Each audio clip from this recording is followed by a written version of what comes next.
segunda-feira para todos! Como vocês estão? Tudo jóia?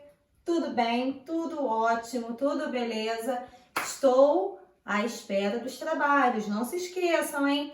Data limite para entrega, ó, 2 de outubro. Português, matemática, ciência, história e geografia. Já falamos sobre isso nas lives. Não deixem de entregar os trabalhos. Já tem uma galerinha que está se adiantando aí e já está me entregando, né? Então, ó, não deixem para a última hora, tá bom? Se adiantem para ninguém ficar no desespero. Bem, gente, como eu havia dito para vocês, na segunda-feira, nós terminamos nossa apostila de língua portuguesa na segunda-feira e hoje nós vamos começar com as revisões, tá? Nós vamos fazer as revisões dos itens mais importantes, dos itens mais relevantes da nossa apostila de língua portuguesa. Joia? Muito bem. Então, olha só, o primeiro item que nós vamos falar hoje é sobre artigos de divulgação científica. Nada extraordinário, só vamos relembrar um pouquinho. Pois bem, os artigos de divulgação científica nada mais são do que textos, né, baseados em estudos que trazem argumentos pesquisados, cientificamente testados e comprovados sobre itens, né, que aborda vários temas, né, fala sobre saúde, sobre ciência, sobre biologia, né, sobre as bactérias, sobre os fungos, enfim, abrange uma gama de assuntos. Então, só para relembrar, os artigos de divulgação científica são textos criados, tá? Que são divulgados para informar a população sobre algum tema, sobre algum assunto que foi estudado e os cientistas eles têm como comprovar que aquele item, né, que aquele tema, que aquele assunto que eles estão falando é verdadeiro. Como, por exemplo, né, no caso da apostila, lembra que nós estudamos, que nós falamos sobre os corantes, que os corantes eles são bonitos, chamativos nos alimentos, mas que nem sempre eles são bons para a nossa saúde, que nem sempre eles são benéficos, né? Porque eles contêm muitos corantes que acabam fazendo mal para o nosso organismo, né? Eles contêm muita química.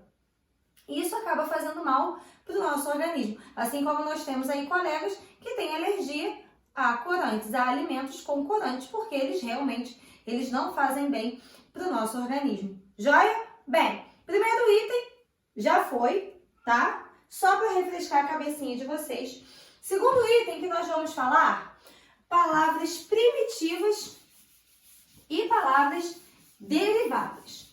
Então, vamos lá. As palavras primitivas, vou ler como está aqui na apostila para vocês e vou explicar.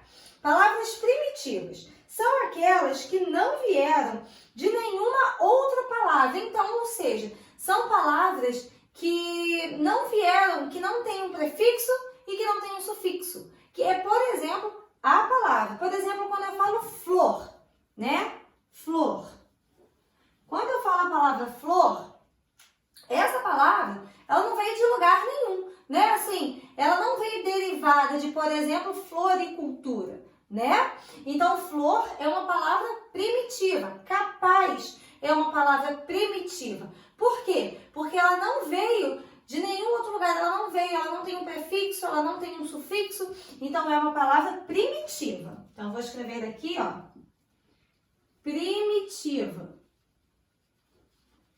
Já se eu falar a palavra floricultura,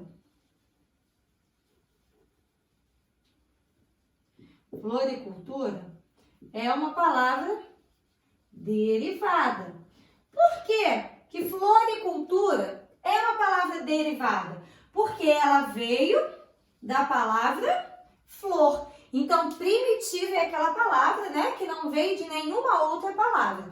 Já as palavras derivadas são aquelas que surgem a partir de outras palavras. Por exemplo, se eu falar capaz. Capaz é a palavra primitiva.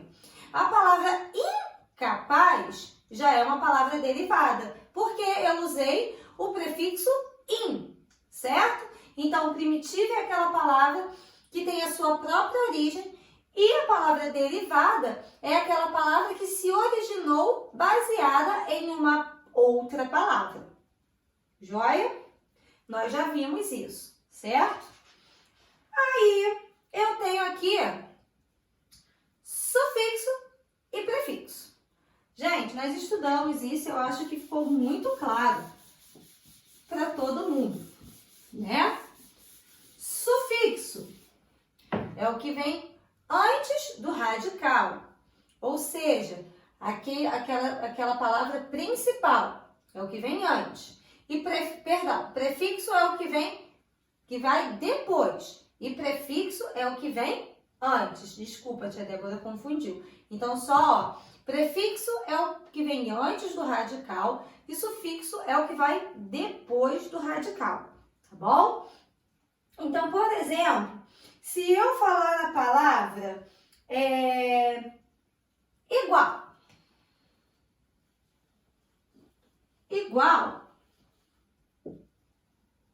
é o radical, certo? É a minha palavra principal.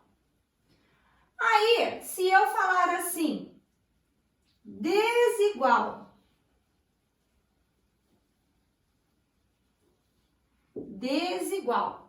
esse daqui é o meu radical. Desigual é uma palavra que vem, uma palavra primitiva, porque vem da palavra igual, certo? Aí, na palavra desigual, eu tenho o meu radical e tenho o meu prefixo. Por que o meu prefixo? Porque eu usei uma sílaba, eu usei letras que fizeram com que a minha palavra igual se tornasse uma palavrinha com um sentido diferente. Igual, desigual, certo? Então, o des, ele é um prefixo. Por quê? Porque ele vem antes do radical. Certo? E aí, se eu falar a palavra igualdade, certo? Vou apagar, vou deixar aqui e vou escrever aqui embaixo, ó. Se eu falar a palavra igualdade,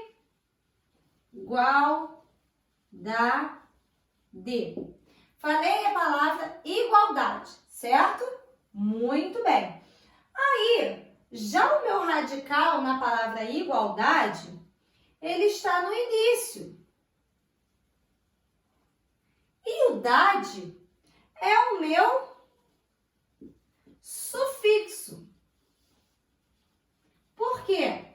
Porque eu tive que colocar novas sílabas, novas letras depois do meu radical. Lembrando que o radical é a parte principal da palavra. É aquela parte que vai fazer com que a minha palavra tenha um sentido diferente, certo? Ok? Então, vamos lá. Igualdade. O dade é o meu sufixo. Por quê? Porque o meu sufixo ele tem que vir depois do radical. Ok?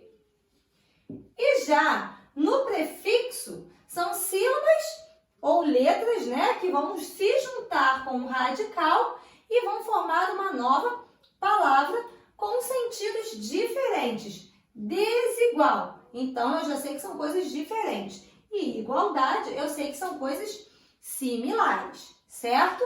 Então, o radical, galera, é a parte principal de uma palavra. O prefixo é o que vem antes do radical, letras, sílabas que vêm antes do radical. E o sufixo são letras ou sílabas que vêm depois do radical. Joia? Muito fácil, né, gente? Porque nós já vimos essas questões e eu percebi que todos conseguiram fazer com muita facilidade. Tá bom? Joia? Um beijo no coração de vocês. Fiquem com Deus e até a nossa próxima aula, tá bom, galera? Tchau, tchau!